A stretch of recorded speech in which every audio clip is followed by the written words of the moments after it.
Glycolysis की discussion करेंगे।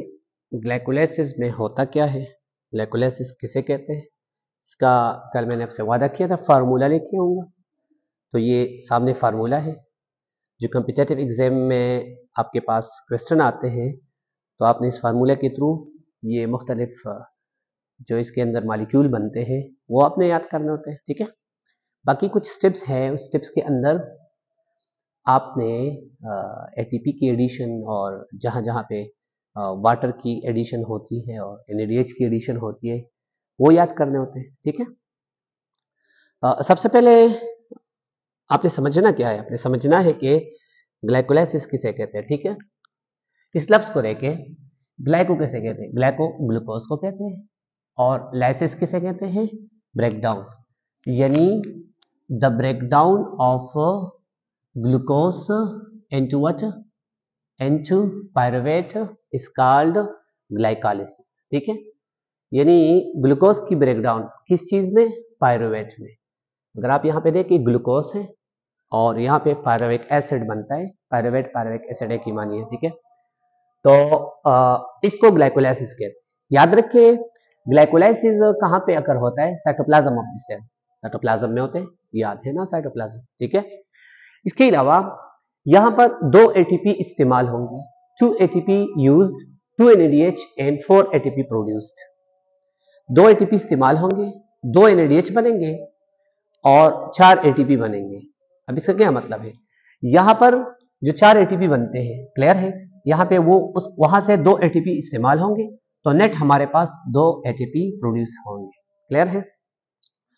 Glycolysis हमारे पास 2 फेजेस पे डिवाइड है, ठीक है। एक को कहते हैं प्रिपरेटिव फेज, दूसरे को कहते हैं ऑक्सीडेटिव फेज।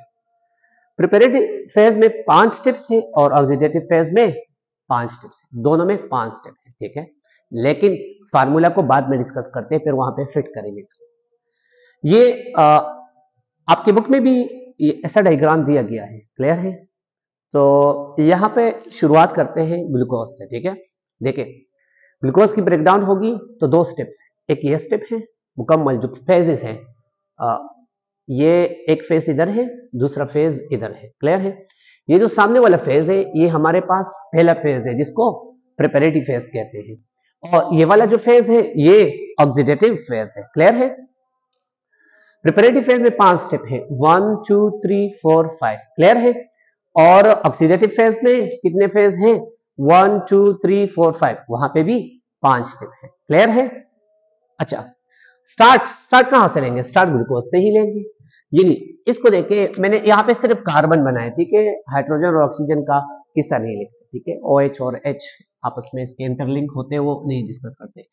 यानी ग्लूकोज का मॉलिक्यूल, यानी ग्लूकोज की ब्रेकडाउन करेंगे तो ग्लूकोज का ही स्टार्ट लेंगे, ठीक है, ग्लूकोज से ही। अच्छा ATP आएगा, ADP में कन्वर्ट, यानी एक P यहां इस ग्लूकोज के मॉलिक्यूल को देगा, ठीक है।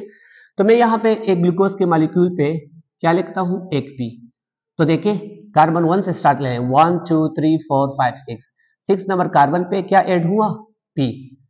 तो ग्लूकोज कन्वर्ट हो जाएगा किस चीज में, ग्लूकोज और 6 फास्फेट। 6 फास्फेट क्यों कहते हैं, क्योंकि कार्बन नंबर 6 पे फास्फेट ग्रुप ऐड हो गया। ये फास्फेट कहां से आया, ये इधर से आया। एटीपी में 3 फास्फेट होते हैं, 3 फास्फेट ग्रुप होते हैं, ट्राइफास्फेट, एटीपी एडेनोसिन ट्राइफास्फेट। तो डाइफास्फेट में कन्वर्ट हुआ, एक फास्फेट यहां से चला गया, क्लियर है। तो डाइफास्फेट में जब कन्वर्ट होते हैं तो एक फास्फेट कहां पे चला गया, एक फास्फेट इस मॉलिक्यूल के पास चला गया, ठीक है। ग्लूकोज कहां पे, ग्लूकोज 6 फास्फेट पे, यानी ये फास्फेट यहां पे ऐड हुआ। अब याद रखिए ग्लूकोज 6 फास्फेट अपना आइसोमर बनाते हैं। ग्लूकोज का आइसोमर क्या है, फ्रक्टोज है, याद है ना, ग्लूकोज 6 कार्बन वाला मॉलिक्यूल, क्लियर। अब कुछ स्टूडेंट सवाल करते हैं कि सर ये आइसोमर क्यों बनाते हैं, तो यही जवाब है कि ग्लूकोज में ये खुसूस, इसकी जो अंदर बॉन्डिंग हुई है उसमें ये खुसूसियत नहीं होती कि दूसरा फास्फेट ऐड करे, सिंपल, ठीक है। तो ये अपना आइसोमर बनाते हैं ताकि दूसरा फास्फेट भी यहाँ पे ऐड हो जाए। ये देखिए अब ग्लूकोज कन्वर्ट हो जाएगा किस चीज में, आइसोमर्स में।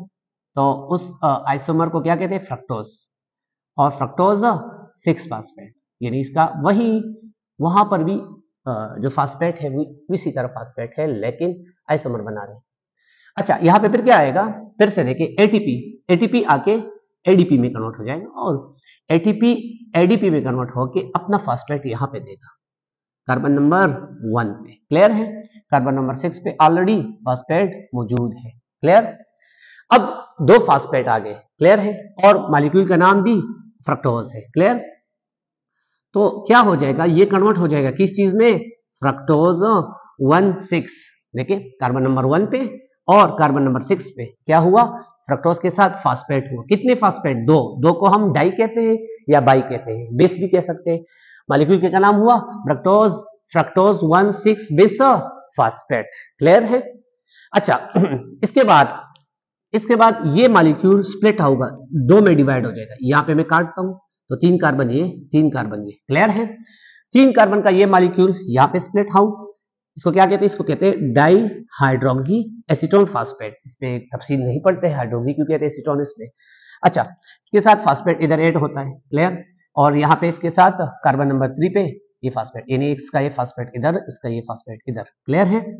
तो दो मॉलिक्यूल में फ्रक्टोज 1,6 बिस फास्फेट दो मॉलिक्यूल में कन्वर्ट हो जाते हैं। कौन कौन से में, डाई हाइड्रोक्सी एसीटोन फास्फेट और ग्लिसरिक एल्डिहाइड 3 फास्फेट में। क्लियर है?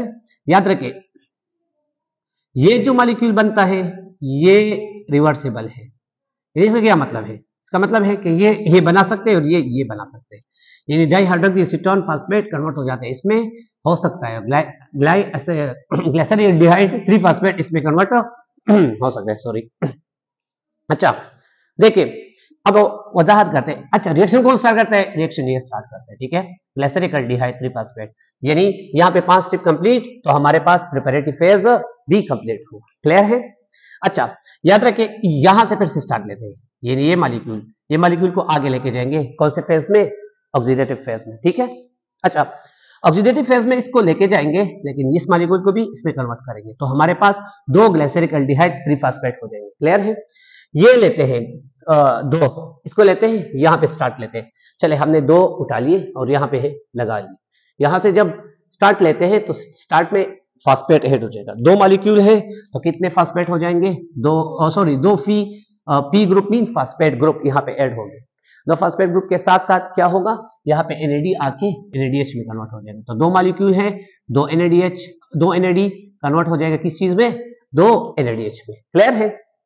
अब देखें, यहाँ पे दो फास्फेट ऐड हुए हैं, इसके साथ एक फास्फेट ऑलरेडी था, तो एक फास्फेट को और ऐड करते हैं, यानी एक फास्फेट यहाँ पे कार्बन 1 पे और एक ऑलरेडी इसके पास ये था, याद रखिए इधर था। अच्छा, तो ये जो मॉलिक्यूल है ग्लिसरिक एल्डिहाइड 3 फास्फेट किसमें कन्वर्ट हो जाएगा, देखें 1,3 बाई या बिस फास्फेट, दोनों सही है। ठीक है, 1,3 बिस फास्फोग्लिसरिक एसिड में कन्वर्ट हो जाएगा। क्लियर है? 1,3 क्यों, क्योंकि कार्बन नंबर 1 पे और कार्बन नंबर 3 पे डबल फास्फेट है, तो 1,3 बिस फास्फोग्लिसरिक एसिड में कन्वर्ट हो जाएगा। क्लियर है? अच्छा, फिर यहां से जो ऑक्सीडेटिव फेज है, ऑक्सीडेशन स्टार्ट हो जाता है। कैसे, देखिए एक तो यहां से स्टार्ट हुआ था, अब दूसरा देखिए, फिर यहाँ पे ADP आ जाएगा, एडेनोसिन डाइफास्फेट। यहाँ पे कुछ ADP, ये यहाँ से भी और कुछ अंदर है, वो डिस्कस नहीं करते, वो अलग किस्सा बन जाएगा। अच्छा, तो दो ATP में कन्वर्ट हो जाएगा। ठीक है, दो ATP यानी एक फास्फेट ग्रुप यहां से चला जाएगा, यहाँ इसके पास एक फास्फेट एक मॉलिक्यूल के पास था, दूसरा फास्फेट दूसरे मॉलिक्यूल के पास, यानी यहाँ पे हम दो मॉलिक्यूल को आगे लेके जा रहे हैं। इस वजह से यहां से दो ADP आके दो ATP में कन्वर्ट हो जाएगा। ठीक है, दो मॉलिक्यूल है तो दो ATP ही बनेंगे। ठीक है? अच्छा, तो क्या हो जाएगा, तो यहाँ पे फिर से मैं एक फास्फेट इधर ऐड करता हूं, तो ये जो 3 कार्बन वाला मॉलिक्यूल था जिसको 1,3 बिस फास्फोग्लिसरिक एसिड कहते हैं, 1 चला गया तो बाई भी खत्म, तो क्या कहेंगे हम इसको 3 फास्फोग्लिसरिक एसिड। क्लियर है? इस मॉलिक्यूल को क्या नाम देंगे, किससे कन्वर्ट हुआ, 1,3 बिस फास्फोग्लिसरिक, किसने ले लिया इससे फास्फेट ADP ने ले लिया। क्लियर है? अच्छा, आगे क्या कर रहे हैं, आगे ऐसा होगा कि ये जो फास्फेट ग्रुप कार्बन नंबर 3 पे है, ये चला जाएगा किस पे, कार्बन नंबर 2 पे, तो ये मॉलिक्यूल जो 3 फास्फोग्लिसरिक एसिड था ये कन्वर्ट हो जाएगा किस चीज में, 2 फास्फेट कहां पे चला गया, दूसरे कार्बन पे, तो इस वजह से हम इसको क्या कहते हैं, 2-फॉस्फोग्लिसरिक एसिड। क्लियर? अच्छा, यहाँ पे एडिशन होती है किस चीज की, वाटर की। जब वाटर ऐड होता है तो फास्फोग्लिसरिक एसिड, जो 2-फॉस्फोग्लिसरिक एसिड था, ये कन्वर्ट हो जाता है किस चीज में, कन्वर्ट हो जाएगा फास्फोइनोल पायरुविक एसिड। क्लियर है? Phosphoenol pyruvic acid. अब यहां से फास्फेट कौन लेगा, यहां से फास्फेट फिर एडीपी लेगा। एडीपी, दो मॉलिक्यूल आ रहे, दो मैंने लिखता भी है, ठीक है। तो दो मॉलिक्यूल, दो एडीपी आके दो एडीपी, यहां से दो पी खत्म और कन्वर्ट हो जाएगा किस चीज में, पायरुविक एसिड में। समझ आ रहा है आपको? यानी जहां पे हमने डिफिनीशन की थी, डिफिनीशन में क्या लिखा था, लिखा है the breakdown of glucose and to pyruvate or pyruvic acid is called glycolysis. देख लिया, ग्लूकोज से क्या क्या, पायरुविक एसिड। कितने स्टेप पे, दो स्टेप पे, एक प्रिपरेटरी फेज हुआ और दूसरा क्या हुआ, ऑक्सीडेटिव फेज। अब आ जाए फार्मूले की तरफ। यानी ये जो मॉलिक्यूल है, इसको, ये जो 10 मॉलिक्यूल है, इसको कैसे याद करेंगे, काफी मुश्किल है।